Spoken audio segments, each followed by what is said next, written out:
Do you have a tough time concentrating when someone is talking to you? Perhaps you're thinking about something else, or you're thinking about what to say next, or you may be distracted by your phone or technology. Hi, thank you for tuning in. My name is Owen. I'm a medical doctor and podcast host of Success Insights TV. Listening is a powerful tool often overlooked. What sets great communicators apart is the ability to listen actively. If you want to communicate effectively, you need to listen actively. Effective listening is much more than being silent when the other person is talking. It's to really listen to the person and understand them beyond words. Most people do not listen in the intent to understand. They listen in the intent to reply. This quote by Covey is so true. From personal experience, I know the difference between when somebody is listening to me in the intent to understand and the difference when somebody is listening in the intent to reply. I'm sure you have faced somebody who has listened to you just so that they can get their words out afterwards. I know when I give my full attention to somebody, they feel listened to and understood. And human beings appreciate to be listened and understood. It is key to build rapport with somebody. This video will show you exactly how to become an active listener. Step number 1. Pay attention. Many people do not give full attention to their conversation partner. They listen without intent. Their mind wanders. They may be present physically, but went on a mental vacation. Their attention is focused on something else.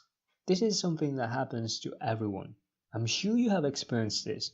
The solution is to recognize when it happens and redirect the attention to the conversation partner. One way to give undivided attention to someone is to imagine there's a spotlight on you. Turn the spotlight to the other person. What many people try to do is to have both their conversation partner and themselves in the spotlight. Let the speaker take the center stage and be in the spotlight. Don't let distractions in your environment steal your attention. Don't worry about what other people are thinking about you. Take your phone away from your eyesight. The second step is to show that you are listening. Use your body language to show that you're engaged and interested. Make eye contact. Research has shown you need to maintain eye contact 60 to 70% of the time to make an emotional connection. Most people make eye contact 30 to 60% of the time in conversation. Nod your head occasionally. It shows you're listening empathically. Interestingly, women nod their head whether they agree or disagree. They nod to show they are listening. A man may think a woman agrees with him, as nodding is interpreted differently by men. Be careful when you're nodding, women, as it may be interpreted differently. Maintain an open and relaxed body posture.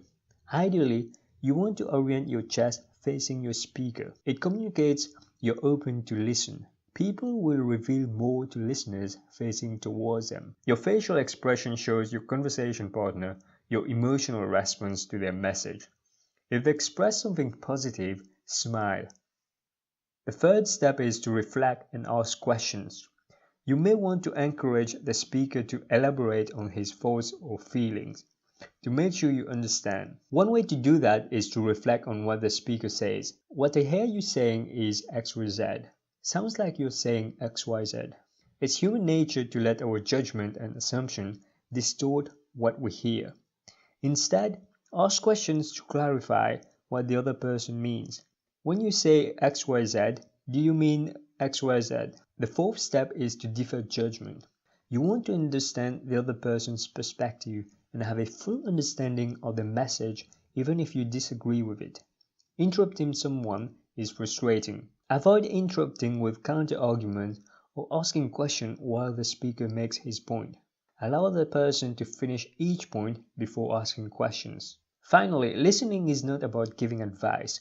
I've observed in practice the power of listening. People often come to me for help when they need someone willing to listen to their worries, their struggles, or questions.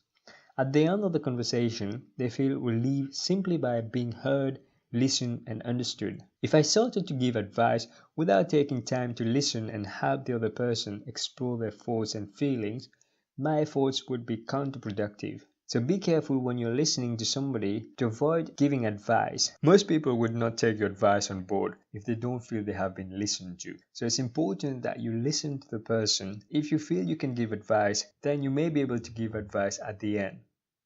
I hope you learned something useful you can apply to improve your conversation skills. If you enjoy watching this video, please consider subscribing to my channel by clicking here.